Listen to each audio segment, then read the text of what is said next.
Well, thank you, Pilar. Thank you, Sandy. And it's really just wonderful to see everybody, even it was just via the screen. And we at the National Immigration Forum are incredibly grateful for all the work that you're doing to not just keep the community engaged and informed, but really to advance a constructive narrative and conversation about immigrants and immigration in the United States. So I thought I would start with a couple of data points. And both of these data points are from the Public Religion Research Institute, which is one of the most, in my opinion, one of the most effective uh, uh, research organizations really looking at American attitudes. And every year for the last, I would say, 10, 15 years, they've done an American Values Survey. And what I like about PRRI is that they look at the range of issues, but they try to understand the public in a way that's much more than just kind of Democrat versus Republican. And they really try to understand kind of where specific religious groups are, for example. So my point is that Ali, could I just interrupt you for a moment? It's so important that our interpreters can track you. If you could speak a little more slowly. Sorry to interrupt. No. Thank you. Thank you very much for reminding me. I feel like I'm just talking to myself sometimes when I'm just speaking to a screen, so I just talk very quickly. Um, I guess I talk to myself a lot, but that's another panel. In 2016, the American Values Survey done by Public Religion Research Institute found that, quote, no issue in 2016 is viewed by more Americans as important today than terrorism, with 70% saying it is a critical issue to them personally. And back then in 2016, over 4 in 10 Americans, almost 50% of Americans, said immigration was an issue of critical importance. So Trump, over the course of his election campaign in 2015 and 16, really conflated the idea of terrorism and immigration in the minds of many, many, many voters across the country. Then they did a survey in 2020. They just released, I would say, I think 2 or 3 weeks ago. In 2020, PRI found that terrorism as a defining issue had dropped to 45%, had gone from 70% in 2016 to 45% in 2020. What's important to voters now is the coronavirus pandemic at 60%. And then, kind of issues around the economy and jobs. So I think one reason why immigration has not been a kind of a driving factor for the campaign so far is because Trump, quite frankly, and politicians overall have not had the opportunity to conflate the kind of very visceral and emotional story that energizes many people. But I think there's a couple of things to keep in mind here. In 2018, I would argue that a significant number of suburban voters ended up parting ways with the Republican Party because of the child separation crisis along the border. So I think another reason why Trump has not been talking about immigration as much is that he realizes that in 2018, it was a losing issue for voters. Now, in the last 48 hours, we've seen an uptick in conversation or rhetoric from the Trump campaign around immigration. Stephen Miller has done a few interviews over the last few days, speaking to continuing to cut legal immigration, continuing to slash the refugee admissions cap. So the Trump campaign is trying to kind of gin up people. Now the Biden campaign on their end, they have, I would argue, kind of stayed away from the issue, other than kind of speaking to DACA or Dreamers, kind of very broad brush comments. But also in the last 48 hours, they've released a video speaking very specifically to the child separation crisis, and calling for and committing to it. I think both Democrats and advocates, we're a nonpartisan organization. We do probably more work on a day-to-day basis with Republicans than with Democrats. So let me kind of reframe that. I think as advocates, we have missed an opportunity to build the coalition of voters and policymakers who see immigration as a priority. And what I mean by that is, for us, for example, we do a lot of work with conservative and moderate faith, law enforcement, business leaders. And we just find that by bringing them into the conversation alongside the immigrant community, then a policymaker, whether it is somebody like potentially President Biden or, a Republican or Democrat in Congress, they realize that the need for constructive immigration reforms is not limited to demands coming from the immigrant community.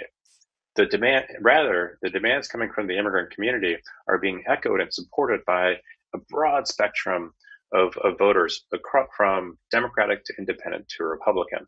So I think if we do have an opportunity in the years ahead, we have to learn the lessons of the past and realize that the coalition that's necessary to pressure a Pelosi, a Biden, or a Schumer to actually move something forward and to spend the political capital necessary to move something forward requires that those of us on the outside build these much broader and inclusive coalitions that are, yes, still are being led by and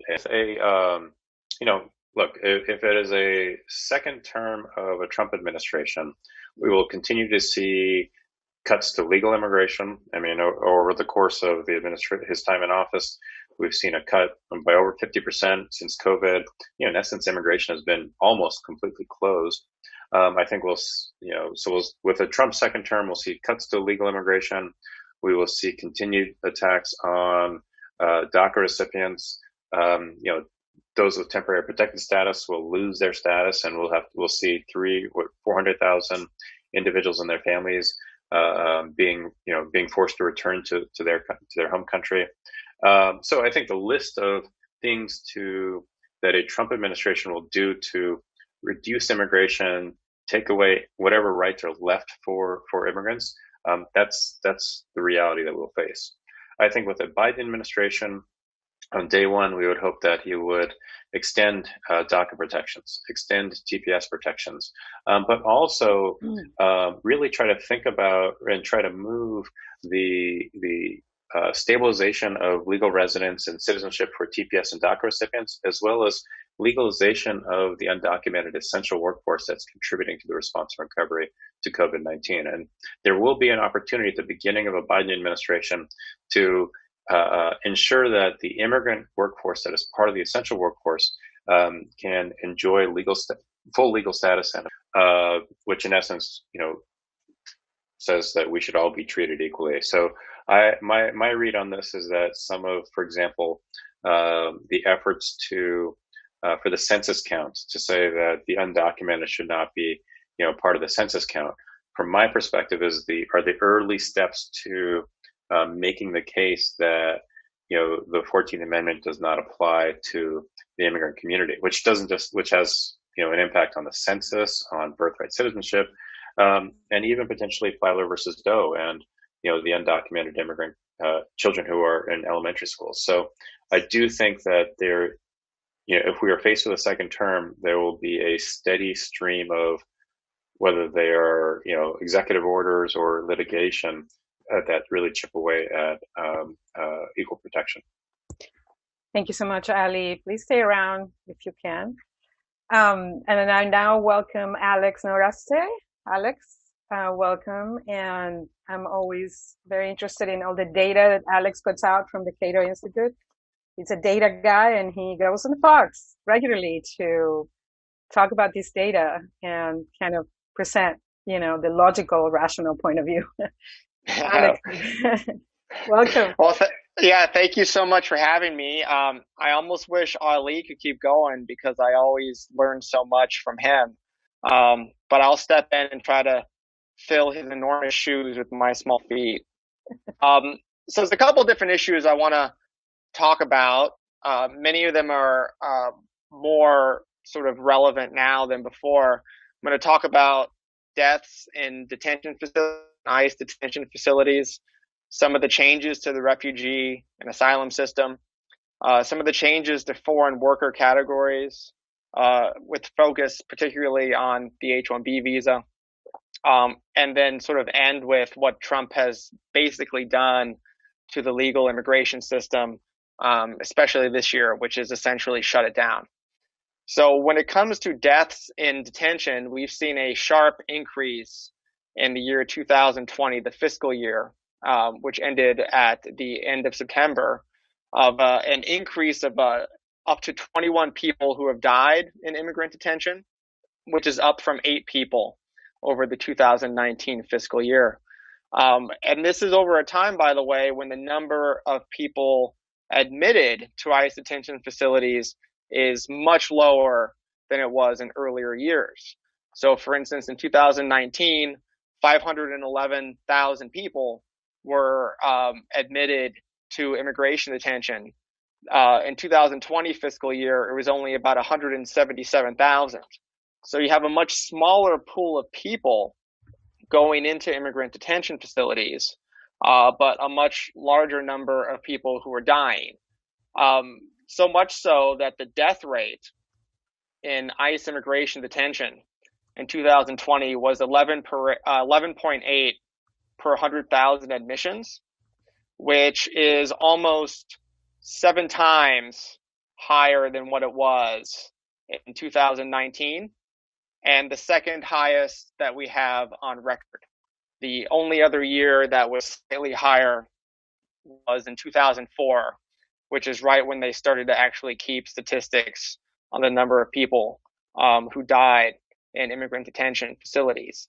Now, the deaths in ICE detention facilities, on average per year, were highest during the George W. Bush administration. There were 91 total deaths, 2003 to 2008, for a rate of about 6.4 per 100,000. But deaths fell rapidly from 2004 onward. 2004 was just like a terrible year for people dying in immigration detention.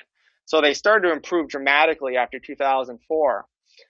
During the Obama administration, the death rate continued to fall to 2.3 per 100,000. And we've seen it go up under the Trump administration. It's 3.6 per 100,000. So we're seeing the number of deaths increase as a percentage of those who are admitted. And I want to say one of the main reasons the numbers have fallen this year is because the administration, beginning in March, started to rely on what's called Title 42, which is a legal category that allows them, in the case of a pandemic or public health emergency, to basically close the borders. Anybody apprehended is just turned back immediately to where they came from, or just pushed over the border into Mexico, even if they came from another country, without any kind of due process, without anything like that. So the only reason why these admission numbers into the ICE detention facilities are as low as they are is because they're just expelling unlawful immigrants and other border crossers immediately, without even giving them any due process or any chance to apply for asylum. So that's the reason why those numbers, part of the reason why they look as bad as they do. But no matter how you slice it, no matter how you dice it, the deaths in detention facilities are up. Now, when it comes to the refugee and asylum system, I have some pretty, of course, depressing news. And that is, compared to 2016, the number of refugees admitted in 2019 were down about 85%. And the numbers this year are down even further.